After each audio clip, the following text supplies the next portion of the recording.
delete your Tacoma's fog lights, or at least the passenger side one.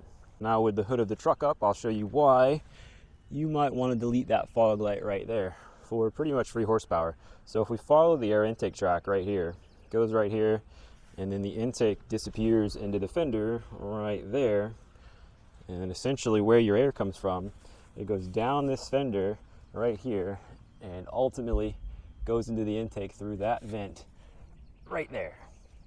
We're in front of the passenger front tire here. Now, why you want to delete it is because if we look through this vent here, you can kind of see it. The fog light is right there. Now we're going to come around the front here, and there's your front fog light. So by pulling this guy out right here, you'd be able to, so by pulling that guy out, you'd be able to essentially pull colder air, intake air in. So if we look at kind of the environment where this air inlet is, right here above the fender, you have hot, high pressure air coming through the radiator, and it's kind of spilling out into this fender area. And ultimately that intake is breathing from this fender area as well. And you can see right in front, right above that shock external reservoir, there's another area there for hot, high pressure air to come out of the engine bay. Now, when air passes through your radiator, it's at like 190 degrees or something like that, at least at its hottest point. So you don't want that air going into that vent there. And for all you 3rd gen owners, 3rd gens are the same way. There's the vent. So I've done some driving around and testing, seeing what air intake temps are with the fog light installed. So we're sitting here with the fog light installed, we're not moving. Here is the air intake temperature, and here is ambient temperature. So that's a temperature difference of what, 23, something like that? Pretty dang hot. So here we are doing testing at 30 miles an hour, steady state speed. I have cruise set. There's our intake temperature, pretty much the same as what we were when we were sitting still. So that's still like a 23 degree difference. Well, it's actually 21 though, because ambient has came up 2 degrees. So yep, 30 miles an hour test, we're getting 21 degree temperature differential. All right, so here we are, steady state speed, cruise set at 50 miles an hour. Air intake temperature has dropped to 100 degrees and ambient is 88. So that is a temperature differential of 12 degrees. So let's go ahead and get this fog light uninstalled, and we'll see if those air intake temps drop. If you want to remove your fog light for colder intake temps, it's very easy to do. I have everything partially disassembled just to show you how it comes apart, but I'll show you where everything is. There's 2 screws on this side of the fog light, so from the back side you'll remove these 2 screws, and then the fog light just rocks out. And then for this guy, there's a blue clip, and it's just got a tab on it. You depress that and pull the clip out, and then on the back side here, on the bottom, there's a tab you press out, and then this guy just rocks out the opposite direction that the fog light was in.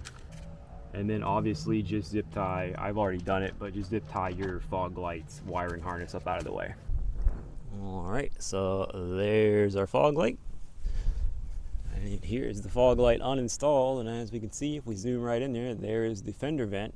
So hopefully, nice clean air flowing into here, and then not pulling air from inside the hot fender well, and we'll get nice cold intake temps. At least that's the ideal.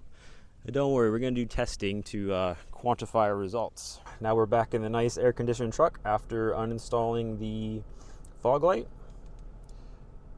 Now we are stationary. The air intake temp is 111.02, and it is 86 degrees outside ambient temperature. So that's a temperature differential of 25. So now let's get driving, and we'll see what the air intake temps are at 30 and 50. So here we are testing with the fog light uninstalled. We're doing steady state cruising at 30 miles an hour with the cruise set. Air intake temperature is 100 degrees and ambient temperature is 88.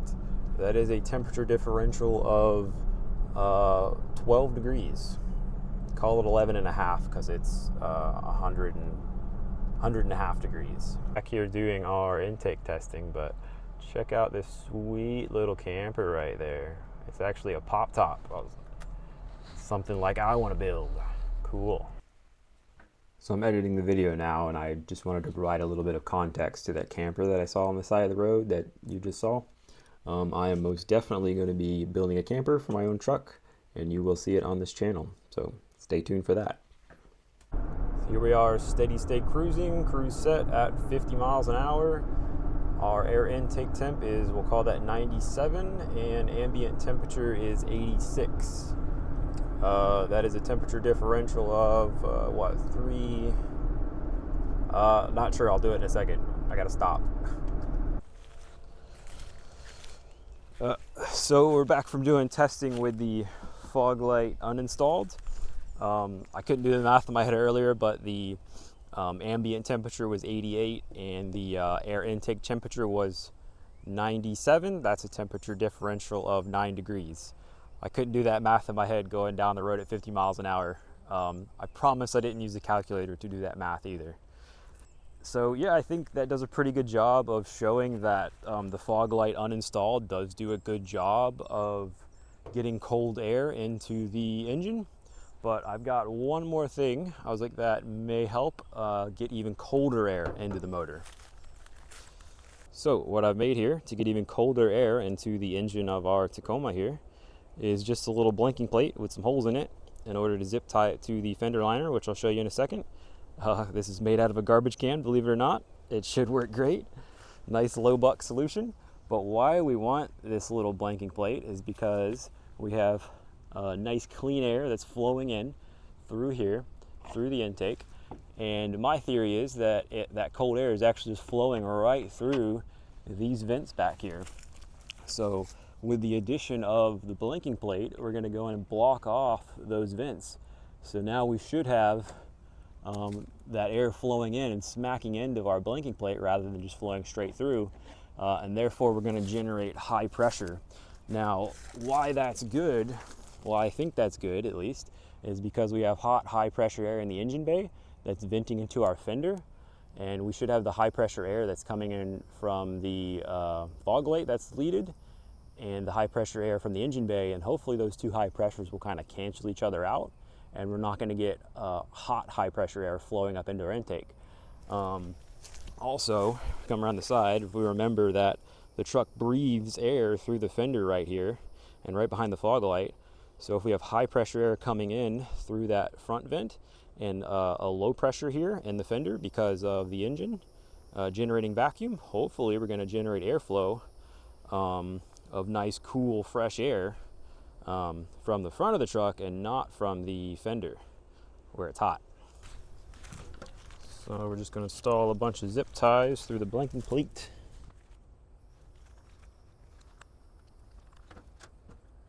This many zip ties is probably not necessary, but better safe than sorry, I think. And zip ties are cheap, so why wouldn't you?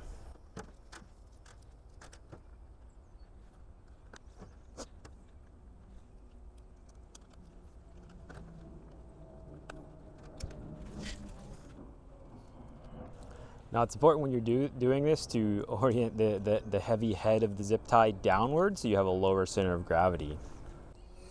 All right, so here we are at the passenger side fender well again, and you can see the blanking plate is installed. The holes on that plate just correspond to the upper, middle, and lower vents. And I've cut all the zip ties. So let's get to testing. I am super excited to see if the the air that's coming in here actually generates some high pressure. As you can see, we can't see through those vents anymore. If the air coming through here actually generates some high pressure and forces air up into the intake there. Let's get to testing. So here we are stationary with the fog light uninstalled and the blanking plate installed. Air intake temperature of 114.8 and ambient temperature of 90 degrees. That is a temperature differential of 25 degrees. So we're doing steady state cruising, cruise control set at 30 miles an hour with the fog light uninstalled and the blanking plate installed. Air intake temperature is 100 degrees and ambient temperature is 91. That is a temperature differential of 9 degrees. So fog light uninstalled with the blinking plate installed. It is 95 degrees air intake temperature and 90 degrees ambient temperature. That is a temperature differential of 5 degrees. So we're looking at the data from testing here. You can see vehicle speed, also known as velocity, ambient temperature, intake temperature, and the delta. That's just the difference between the two, or as I say in this video, the differential. I'd just like to point your attention to the versus with fog lights field. That's just showing how much colder intake temps were versus having the fog lights installed. And if you look at the without fog lights field, you can see that the intake temps are cooler than with the fog lights installed, and they get even colder still when the blinking plate is installed. I hypothesized that the intake temps would get colder, but it's super awesome to see that that's actually what happened in the testing. Because I'm sure somebody's going to ask where I'm getting these intake temps from. I have an OBD reader here, so that just via Bluetooth transmits to any phone. You can read all kinds of different metrics. So I hope you enjoyed that little bit of testing. I hope you see some vehicles running around without fog lights. If this truck looks a little bit different than what you've been seeing in the video, it's because I've ripped the front bumper off of her, built a front hitch, and then built a winch mount plate to slide into that front hitch. I have those videos in the pipeline. I'm going to do my best to upload weekly. If you want to see those videos, find the little red subscribe button below and you know what to do. Leave me a comment. Let me know how I did. I'm Jay, and thank you for watching Jay Designs. Follow along with the build at oak_taco on Instagram.